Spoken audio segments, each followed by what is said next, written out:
Good evening, visitors. Welcome to the Australian War Memorial's last post ceremony. My name is Craig Burrell, and joining us today from the Royal Australian Navy is Commander David Marsden.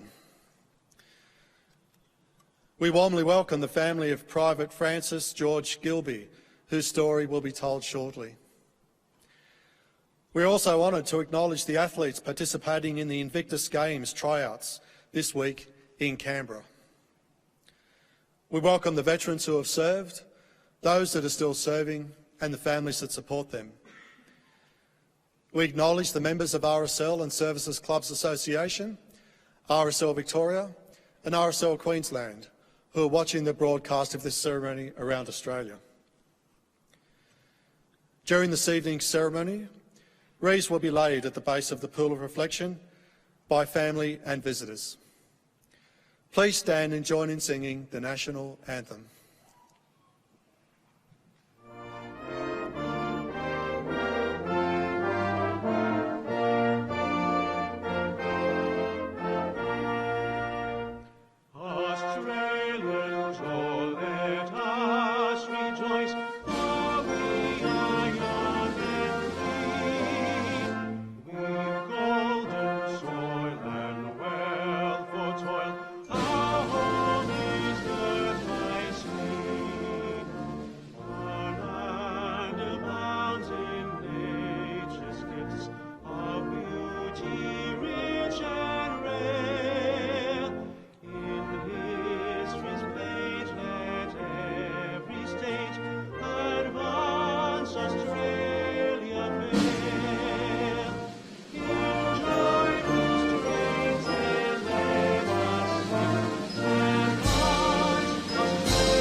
Ladies and gentlemen, boys and girls, please sit if you wish to do so.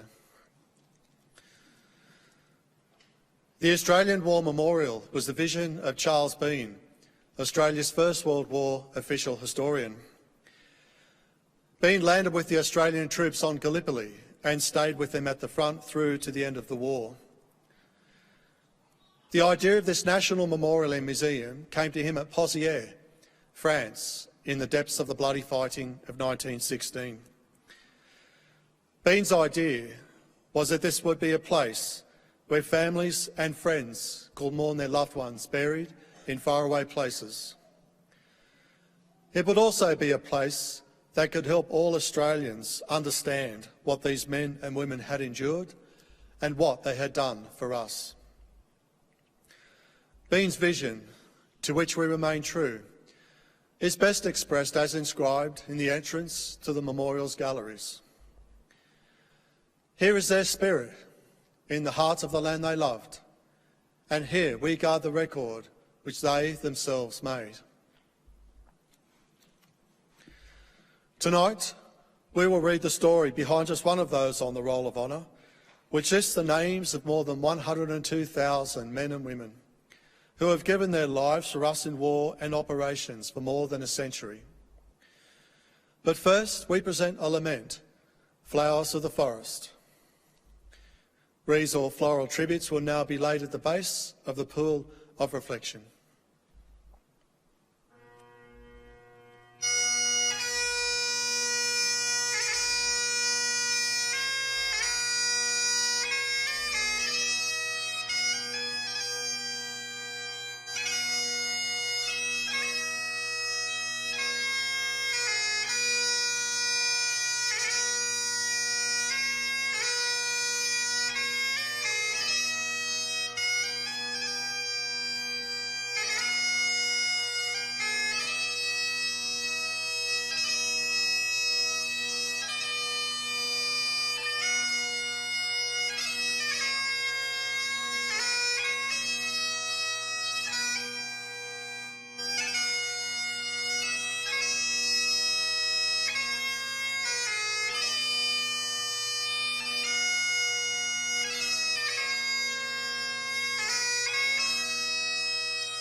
Today, we remember and pay tribute to Private Francis Gilby, who was killed fighting in France in the First World War. Francis George Gilby was born in 1890 and was one of 6 children of Frederick and Anne Gilby of Darlamerla in Victoria. He attended school at Darlamerla State School before the family moved to Trafalgar in the years before the war. After school, Francis worked as a compositor and printer at the Trafalgar and Yarragon Times and was a member of the local rifle club. 4 of the 5 Gilby brothers enlisted in the Australian Imperial Force in the early stages of the war. Perhaps motivated by his younger brother Sydney, who had enlisted in 1914 and fought on Gallipoli, Francis travelled to Melbourne and enlisted in the AIF in October 1915.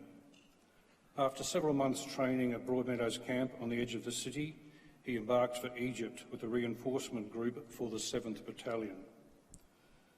The Gallipoli campaign had ended by the time Francis Gilby's troopship had left Australia, so the following months were spent training as the AIF prepared to embark for the fighting on the Western Front.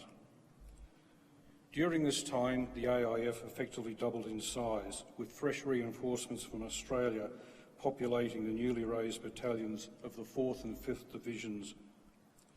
Gilby transferred to the 60th Battalion in April 1916 and sailed for France with the 5th Division in the following weeks. Despite being in France for less than 2 weeks, the inexperienced 5th Division was the first Australian formation to go into action on the Western Front. It was allocated the task of attacking German positions near the town of Fromelles in an attempt to prevent German commanders sending troops in the area as reinforcements for the fighting on the Somme. The inexperienced Australians and an equally inexperienced British division alongside them went into action on the evening of the 19th of July 1916 in ultimately what was a costly and unsuccessful venture. By the following morning, the Australians had suffered some 5,500 casualties in what some historians believe was the worst 24 hours in Australian history. Among the missing was Francis Gilby, who had taken part in the 15th Brigade full frontal assault on the German position known as the Sugarloaf. An eyewitness to this costly and unsuccessful assault described the air being thick with bullets swishing in a flat lattice of death. Hundreds were mown down in the flick of an eyelid like great rows of teeth knocked from a comb. From a total strength of 1,000 men, the 60th Battalion suffered some 757 casualties. Aged just 25 at the time of his death, Francis Gilby has no known grave and as such is commemorated on the memorial at VC Corner Cemetery near where he fell. He was the only Gilby brother to have been killed in the war. Francis Gilby is listed on the roll of honour on my right, among more than 60,000 Australians who died while serving in the First World War. This is but one of the many stories of courage and sacrifice told here at the Australian War Memorial. We now remember Private Francis Gilby, who gave his life for us, for our freedoms, and in the hope of a better world.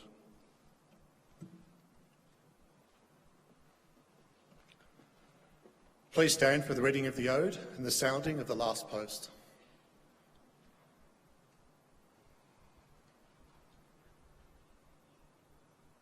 They shall grow not old, as we who are left grow old.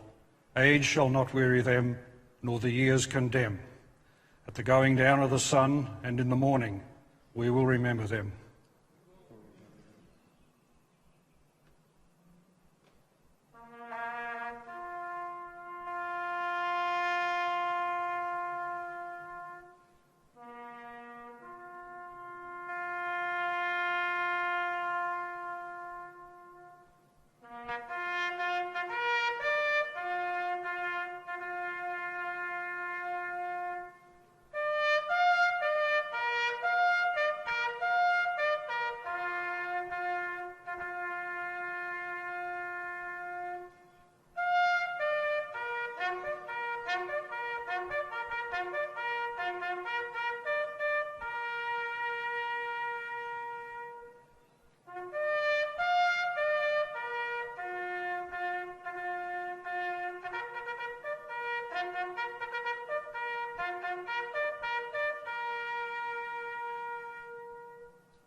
lest we forget.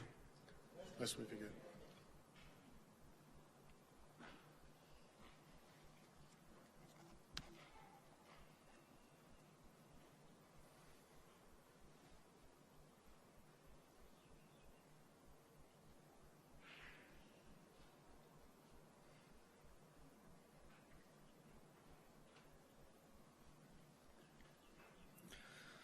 We leave you this evening with the words of the memorial's founder, Charles Bean. Many a man lying out there at Pozières or in the low scrub at Gallipoli, with his poor, tired senses barely working through the fever of his brain, has thought in his last moments, well, it's over. But in Australia, they will be proud of this. Ladies and gentlemen, that concludes the last post ceremony. Thank you for visiting the Australian War Memorial and good evening.